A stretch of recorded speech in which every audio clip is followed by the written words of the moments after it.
వివేక్ వెంకటస్వామి గారు. అధ్యక్ష, మొట్టమొదటిసారిగా నేను అసెంబ్లీలో మాట్లాడుతున్నాను. నాకు కొంచెం తెలుగు కూడా కష్టంగా ఉంటుంది, కొన్ని లోపాలు ఉంటే మీరు అరే పहले ही बोला अच्छा है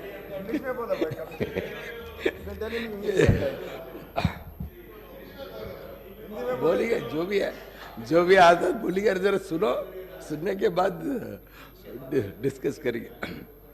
అధ్యక్ష, ఇప్పుడే రామ్మోహన్ రెడ్డి గారు గవర్నర్ రెజల్యూషన్ ఏదైతే ప్రపోజ్ చేశారో చాలా మంచిగా కాంగ్రెస్ పార్టీ ఏదైతే గ్యారంటీ స్కీమ్ గురించి వివరాలు ఇవ్వడం జరిగింది. తర్వాత మొట్టమొదటిగా వారు చెప్పినట్టు సోనియా గాంధీ గారు అప్పుడు మనకు హామీ ఇచ్చారు, తెలంగాణ ఇస్తామని చెప్పి అప్పుడు యూపీఏ ప్రభుత్వం 2009లో మాట ఇచ్చిన ప్రకారంగానే 2014లో ఇవ్వడం జరిగింది. ఆ ఉద్యమంలో అందరూ కూడా కలిసి ఉద్యమం చేశారు. ప్రజలందరూ కూడా అన్ని వర్గాలు అన్ని కులాలు అందరూ కూడా మాకు తెలంగాణ కావాలని చెప్పి తెలంగాణ ఉద్యమంలో పాల్గొన్నారు. మేము అప్పుడు కాంగ్రెస్ ఎంపీస్గా తెలంగాణ పార్లమెంట్లో నినాదాలు చేసి ధర్నాలు చేసి, అప్పుడు నిజంగా చెప్పాలంటే సోనియా గాంధీ గారు మేమందరము ధర్నా చేసేటప్పుడు నినాదాలు చేసేటప్పుడు ఎప్పుడు కూడా మాకు విమర్శించలేదు. ఆమె ఎప్పుడు కూడా ఎంకరేజ్ చేసింది, సరే మీ అందరికీ ఆకాంక్ష ఉంది తెలంగాణ రావాలని, మీరందరూ కొట్లాడుతున్నారు, కొట్లాడమని చెప్పి అప్పుడు సోనియా గాంధీ గారు మాకు సటల్గా ఆదేశాలు ఇవ్వడం జరిగింది. అలాగే నేను పొన్నం ప్రభాకర్ గారు, రాజగోపాల్ రెడ్డి గారు, రాజయ్య గారు, జగన్నాథం గారు, మేమందరం కూడా ఆ రోజులలో బ్యాక్గ్రౌండ్ వర్క్ అన్ని చోట్ల కూడా అన్ని అప్పుడు గులాం నబీ ఆజాద్ గారు మా మంత్రి ఇన్ఛార్జ్గా ఉండే, వారికి ఎందుకు తెలంగాణ ఇవ్వాలి, తెలంగాణ ఇస్తే ఎట్లా తెలంగాణ బాగుపడుతుంది, తెలంగాణ అభివృద్ధి ఎలా అవుతుందని చెప్పి చాలాసార్లు ప్రజెంటేషన్ ఇవ్వడం జరిగింది. కీలకమైన సమయంలో అప్పుడు రాహుల్ గాంధీ గారిని నచ్చజెప్పి తెలంగాణ ఇస్తే బాగుంటుంది, తెలంగాణలో ప్రజలు ఆకాంక్ష ఉంది తెలంగాణ రావాలని చెప్తే అప్పుడు రాహుల్ గాంధీ గారు సోనియా గాంధీ గారు నిర్ణయం తీసుకొని మనకు తెలంగాణ ఇవ్వడం జరిగింది. మీకు అందరు తెలుసు, ఆ రోజు పార్లమెంట్లో గ్యాస్ విడుదల చేసినప్పుడు కూడా మన పొన్నం ప్రభాకర్ గారికి అప్పుడు హాస్పిటల్ కూడా తీసుకువెళ్ళడం జరిగింది. ఇవన్నీ అయినప్పుడు అందరికీ తెలంగాణ వస్తే ఒక తెలంగాణ బాగుపడుతుందని చెప్పి చాలా ఆశలు ఉండే తెలంగాణ ప్రజలకు. ఈ 10 సంవత్సరాలు ఏదైతే ఈ టీఆర్ఎస్ ప్రభుత్వంలో ఉన్నారో ప్రజలు ఏదైతే అనుకున్నారో, అరే మా బ్రతుకులు బాగవుతాయి, మా భవిష్యత్తు బాగుంటుంది, మాకు ఉద్యోగాలు కల్పిస్తారు, మాకు నీళ్లు ఇస్తారు, నీళ్లు నిధులు నియామకాలు ఏదైతే ఆలోచించారో ఈ 3 అంశాలపైన ఈ 10 సంవత్సరాలలో నిజంగా చెప్పాలంటే చాలా లోపాలు ఉన్నాయి అధ్యక్ష.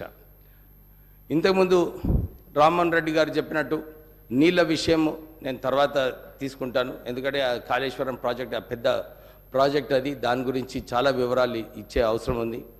రాష్ట్ర ప్రభుత్వం ఆల్రెడీ రేవంత్ రెడ్డి గారు ఒక నిర్ణయం తీసుకున్నారు, దీనిలో కాళేశ్వరం ప్రాజెక్టులో ఒక ఎంక్వైరీ పెట్టాలి. ఎందుకు ఈ ప్రాజెక్టులో ఏదైతే ప్రాణహిత చేవల్ల గురించి మా నాన్నగారు అప్పుడు వెంకటస్వామి గారు కొట్లాడి ఈ ప్రాజెక్ట్ శాంక్షన్ చేయించారు అప్పుడు.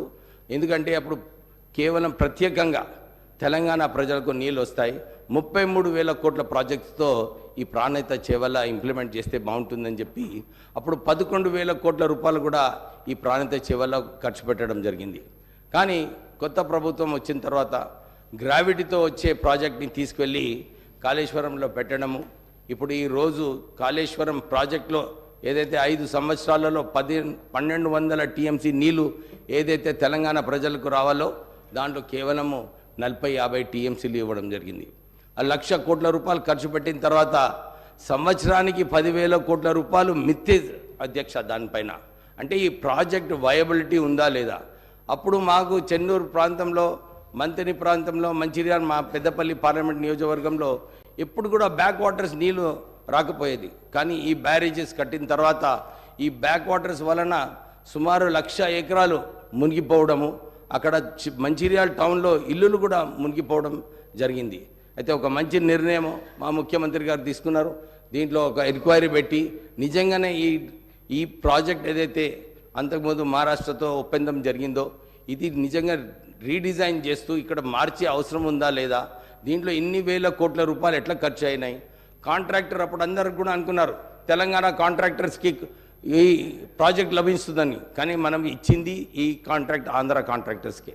వాళ్ళు లాభం పొందారు, వాళ్ళు ధనవంతులు అయ్యారు, కానీ తెలంగాణ కాంట్రాక్టర్స్ ఎవరు కూడా ధనవంతులు కాలేదు. ఇప్పుడే మా గ్యారంటీ స్కీమ్ కింద 200 యూనిట్స్ ఫ్రీ ఎలక్ట్రిసిటీ కరెంట్ ఇస్తామని చెప్పి మా కాంగ్రెస్ ప్రభుత్వం ఇప్పుడే గ్యారంటీలో పెట్టడం జరిగింది. అతి త్వరలోనే ఈ స్కీమ్ ఇంప్లిమెంట్ చేయాలని చెప్పి ఒక రివ్యూ మీటింగ్ పెట్టినప్పుడు ఆశ్చర్యమైన విషయం బయటకు వచ్చింది. 81,000 కోట్ల రూపాయలు లోన్లు, దాంట్లో రుణం ఈ పవర్ యూటిలిటీస్లో ఉన్నాయి. దాంతోపాటు 50,000 కోట్ల రూపాయలు నష్టాలలో ఉంది పవర్ కార్పొరేషన్స్. అంటే రాష్ట్ర ప్రభుత్వము ఈ పవర్ యూటిలిటీస్ని నష్టంగా నిజంగా లాస్ మేకింగ్ యూనిట్స్ చేస్తూ ఈ సరిగా గవర్నెన్స్ లేకుండా ఈ పవర్ యూటిలిటీస్ అన్నీ కూడా వారు కష్టకాలంలో ఉన్నారు. అధ్యక్ష, నేను మా ముఖ్యమంత్రి గారిని నిన్న కోరడం జరిగింది.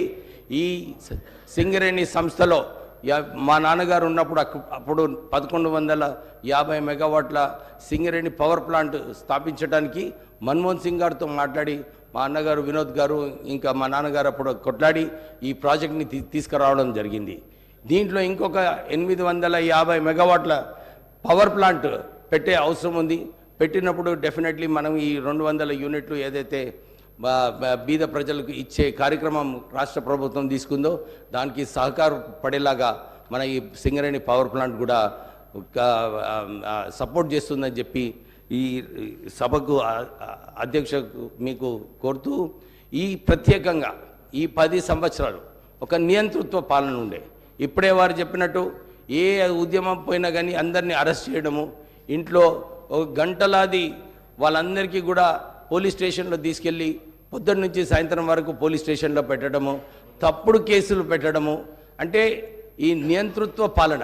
ఎందుకంటే నేను మొన్న ఎలక్షన్ క్యాంపెయిన్లో పోయినప్పుడు కూడా ఇదే చూశాను. అందరూ కూడా ఇదే చెప్తున్నారు, సార్ ఈ పోలీస్ వ్యవస్థ ఈ టీఆర్ఎస్ నాయకులు ఏదైతే వాడుకున్నారో ఇష్టం వచ్చినట్టు అక్రమ కేసులు పెట్టడము, వారిని ఎస్సీ ఎస్టీ కేసులు పెట్టి రోజు వేధించడము, ఇవన్నీ కూడా ప్రజలందరూ కూడా నచ్చలేదు. అధ్యక్ష, ఈ నియంతృత్వ పాలన పోవాలనే ఈసారి ఈ ఎన్నికలలో ప్రజలందరూ కూడా ఒక స్పష్టత ఇచ్చినారు.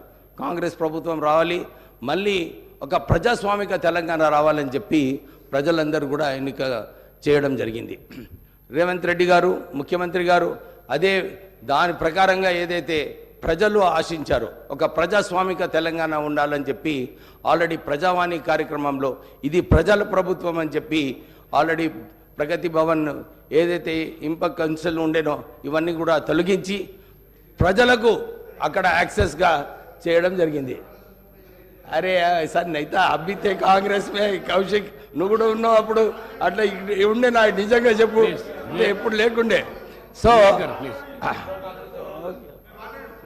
మీరు మాట్లాడే అయితే మనం ఆల్రెడీ ఒక ప్రజాస్వామిక తెలంగాణ రావడం జరిగింది. ప్రజలందరూ కూడా సంతోషిస్తున్నారు, ఇదే అంటున్నారు, మాకు ఇలాంటి ప్రభుత్వం అవసరము, ప్రజల వైపు ఉండాలి, ఇలాంటి ప్రజా దర్బారులు. రేవంత్ రెడ్డి గారు కూడా ఇదే ఆలోచించారు. మేము డిస్ట్రిక్ట్స్లో కూడా ఈ ప్రజా దర్బార్లు ప్రారంభించి ప్రజల సమస్యలు ఏమున్నాయి మీరు చూసుకుంటే చాలా చోట్ల కూడా ఇదే ఉంది. ధరణి పోర్టల్లో అవకతవకలు, ధరణి ప్రజలకు మంచినీటి సౌకర్యం, మనం మిషన్ భగీరథి చాలా పెద్దగా చెప్పుకున్నాం. అప్పుడు కాంగ్రెస్ హయాంలో ఆర్డబ్ల్యూఎస్లో 70% వరకు మంచినీటి